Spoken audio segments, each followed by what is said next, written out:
So, have you been enjoying your time abroad? Well, James came back when he'd been before full of enthusiasm for the place and the people and what was happening in squash, and so obviously I came here full of expectation and high expectations. Not necessarily high expectation, but I would say generally it's lived up to that. I think this is incredible in a developing country where squash isn't developed. We've got a glass court and a square. The enthusiasm and everything that's going on around is what Poland requires now to get the game, but it's whoever's created all this has done a wonderful job. Then I coached the children, and they were all talented and well behaved, and so they would quickly be good with the systems in place and the right coaching. They would quickly become good players. But obviously in an emerging country like Poland, it takes maybe 6, 7, 8 years. You can't just switch on with a 10-year-old overnight and become a world player. It takes time. So they can be good, providing they get the right. The 3 or 4 players that I coached that would thrive if they were with me at home. They would thrive and they would rapidly advance, because in England obviously the games have been played longer and there's more developed. But this is all very exciting, and I'm sure Poland's on its way, which is what we want. Eastern Europe. We want Eastern Europe, China and South America. In a lot of places the game is too expensive. It's too expensive in South America, too expensive in India, and here probably as well, I would guess. So it needs to become opened up to all people, so it's made inexpensive. That will happen. It was in England, it was expensive and very privileged. Now that's not the case. Yeah, I think it's not that bad here, because it's really a sport for the majority. They're trying to sell it like that. Yeah, well, I hope so. As far as prices go, at least. It's okay. Well, I mean, I was just talking to a coach today. I was a club. Yeah. I think he said 300 kilometres away from here, and he was saying there that the owner there wasn't receptive to that sort of thinking and was more concerned with making money. But that will apply. That will, depends.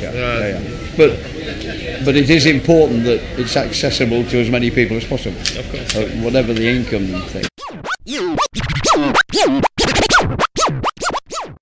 So as you said, you coached coaches in South America, and I think you also did that a bit this week in Poland. I've done that in I've coached, because you've been I did three lectures? Presentations to the World Coaching thing, but I'd like Poland to be good. I'd like Eastern Europeans are very good at tennis. They're racket players, and they've proved that, so they can be good at squash, won't they? It's a certainty. It just takes time and the right systems. But this is all going in the right direction, isn't it? Foreign players come here, and they always say we have the infrastructure, we have the venues, but we still don't have the players. That's probably the missing link. The coaching. Have the players, because those 3 kids that I taught would make very good players. Really? So how old were they? 10 or 11. One's the under 11 champion. One's number 2 under 13. Okay. Another little boy that played James tonight, I don't know, but he's good as well. They would. If I had them in England, those would be good enough. Not now, because my 11-year-old would beat all 3 of them. But the fact is, if they were in that environment, more developed, they would be good enough to play for England, maybe at junior level. But they're that standard. But they're not going to get the sort of coaching that will progress them there very quickly. But they've got the ability. That's the first requirement. Those children have the ability. So you need coaches that can take them forward, which is not easy. There aren't coaches everywhere that can do that. And you need, if this is part of the way we're going, this will inspire children, won't it? They're sitting watching. They've seen Greg Gaultier. They've seen Jen. It all makes them want to do it. In the end, players need to come to places where the game is developed. So I've had players this year from 14 countries who've come to work with me. They can get match play, lots of tournaments in England. There's loads of stuff available. A lot of players, when they come, haven't got the background. They haven't played enough matches. They haven't played leagues. And they're all important as well. But those 3 boys are good. I mean, I'm saying they're good. They're seriously good players. They're all good, the children, but those 3 are particularly good. And I would love to coach them. If they're with me every day, that would be good. But they can always come and stay with me if they're playing in England, or if they're playing the British Junior Open is quite near. It's about half an hour away. So if they want to come and prepare there, like a lot of players do that, they're welcome. They're nice boys and they're good players. How long do you think it would take Poland to produce a top 50 player? I don't know. Top 50? No, that needn't be too long. I mean, if they were in the right hands, they might be that sort of talent, but they need to be doing it now.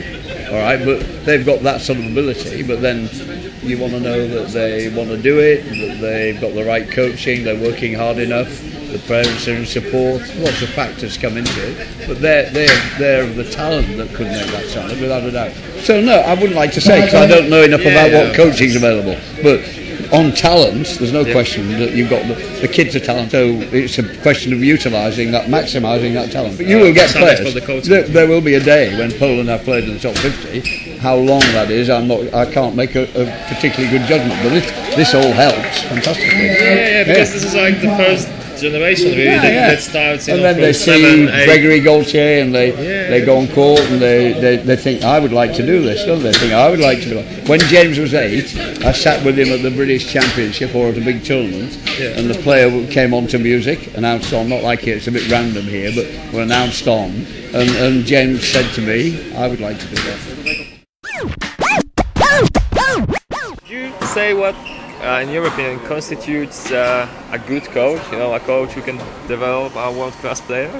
I don't know what your lectures were about this week, but maybe one of them. No, you probably pointed out some. No, I mean, I talked about state of the game, recognising talent was another. Yeah, so you have to have that. Yeah, you have to recognise and then have the ability to take them that far, haven't you? I don't know. There are not many coaches that can. I've been lucky that I've had 2. I think there've been 17 world number ones. 2 of them have been mine. But you also need luck to get those people, because they're unusual people with unusual talent and the right attitudes. So you might be a very good coach and they never come your way. It's luck. That part of it is luck. I've been lucky. I've had 2. Okay, so you have to recognise them. You have to be lucky. But then, having been lucky, I was able to get them there. That's the other bit. So this ability, you know, because you said you saw some players who have talent. Yeah. And I guess there were also coaches, you know, with a guiding. I create coaches because my stepson is the England national coach, David Campion. He's my stepson. He obviously grew up with me. He's James' brother. He got to the final of the World Under-19. He was a very good player, but had injury problems. Then Andrew Cross is the Malaysian coach. He's one of mine. Paul Hornsby is the New Zealand national coach. He was with me for 7 or 8 years.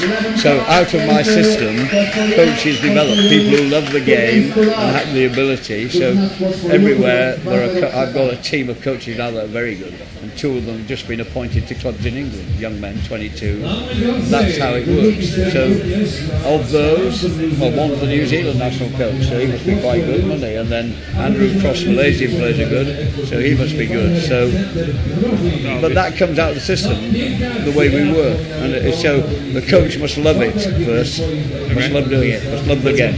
Secondly, he must be enthusiastic, then not coach purely for money. Okay, that's important as well. A lot of those about who just do it for money. So love it first, earn a living second, not the other way around, or where you won't love it if you. But coaches generally go to America if they want to make loads of money, because they charge a lot of money there. So what makes it? I don't know. I mean, I've worked in sport all my life. I've played sport. I don't really. I mean, I'm influenced by other coaches. I've worked with a lot of good, and not just in squash. There's nobody in squash that I would say that I've sort of learnt massive. But one of my closest friends is a rugby coach in England, a professional rugby coach, an Australian. A very close friend. He's very successful, and he's the best coach I've ever met in any sport. So I learned from him. I talked to him. I watched him work. Yeah, intersport. Yeah. I mean, I think for coaches, watch coaches from other sports if you're lucky to have contact with them, and then if you decide they're good, listen to them, like I have done to him. And he's very successful. He's a wonderful guy, wonderful coach. So my relationship with him over the past 6 or 7 years, he thinks he learns something from me, but he doesn't really. It's the other way around. And I've been lucky. I've met a few like that in my life, but you have to know who the good ones are. It's a learning thing, and you never stop learning. I think one thing I'm quite good at is I'm adaptable. So when games change, like 11 scoring, I'm quick to get onto that. I don't think, well, I did it that way and it was good, and I never think like that. I'm always looking for what's required, how the game changes. I think that's one of my better things. Yeah, because if you know, even that lecture about the state of the game, you know, it's changing all the time. No, absolutely. And as you said, life changes, everything changes. Look, everything develops, doesn't it? And I think go with it. If you get left, if you're successful in 1980 and you produce players, you think that's good enough in 2014, it's not, because everything will change. So you've got to go with the changes, recognise it. I think that's an important thing for a coach in any sport. I coached other sports successfully as well. I mean, I produced international rugby players and cricketers as well. So, but squash was my main love. But at the same time, I can't do anything else in life. I'm useless, more or less. James will tell you that. But I found that I could coach sport. So I gave my life to that, because if you're lucky to find something you can do it. All right? If you find it. Because I can't do anything else. I'm hopeless. James will tell you that. You have no choice, okay. No, yeah, I know. Well, I had, because I could have stayed in teaching. Oh, yeah. I've got a degree in English and French, so okay. I could have carried on teaching, and everybody would have. But when I turned professional, I was, what are you doing? Why are you doing that? But because I found out I could do that better than teach, better than anything else I've done in life. Yeah. I am useless generally. I'm not kidding. I'm generally useless. James will tell you that. But coaching sport, that's what I can do. Yes, you do seem to accept it, though. No, I like it. I'd like it. Yeah, because I'd rather be good at one thing than just moderate in lots of areas of life. Yeah, so I went with that.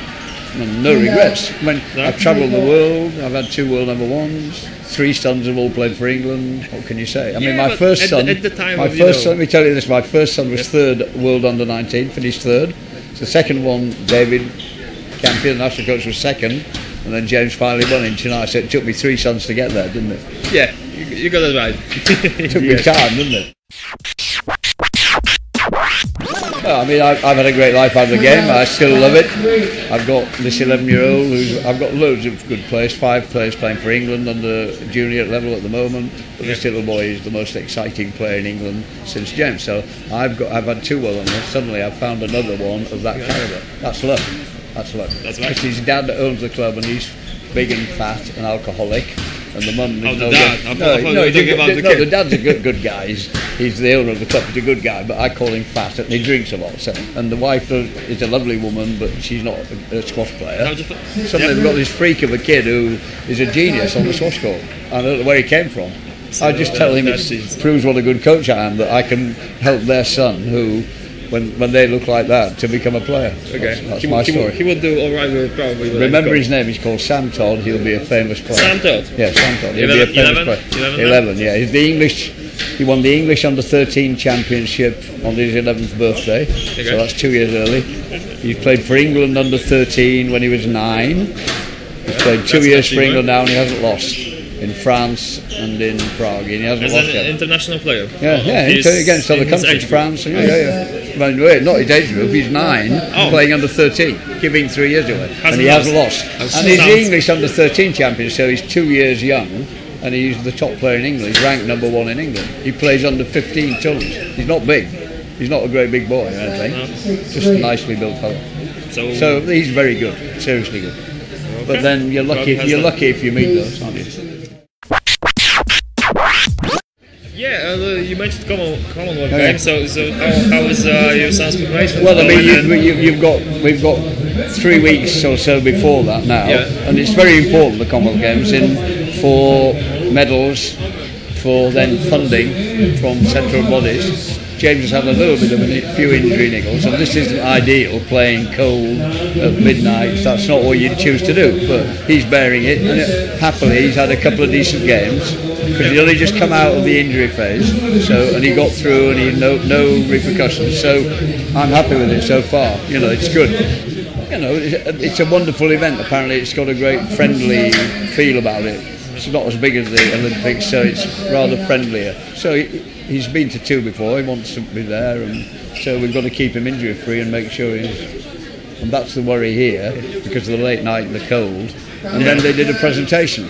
So he dewormed, had to start again. That's the sort of thing that causes injury. Yeah, but it does happen everywhere. No, it doesn't. No, not like that. Not like that? No, not with world players. Okay. What they need to do here, Yep. and I'm not criticising anyway, they need to pay more attention to the players' needs when they're of that standard. Well, any standard, but particularly that standard, because he's getting ready for something highly significant in England terms, Commonwealth terms. Greg is world number 1, so you can't mess them about where you're risking injuries. You can't do that. And here, that's not being done.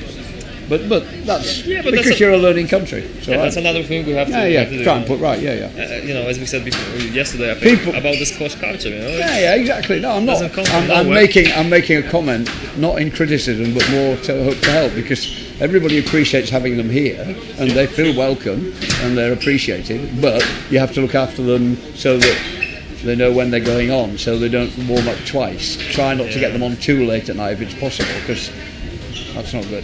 He finished at 4 a.m, didn't he, last time, I think, here, something like that. Yeah, well, we won't this time, No, hope. it'll be about 2 o'clock, then we've got a flight at 6:40, so that's all right. No, I don't want to get any misconception. I've loved being here, and people have been lovely and friendly. I think this is wonderful, and Poland will get there, but I wouldn't like to say how long, so I don't know enough about how it works, but you've got some talented children, definitely, without a doubt.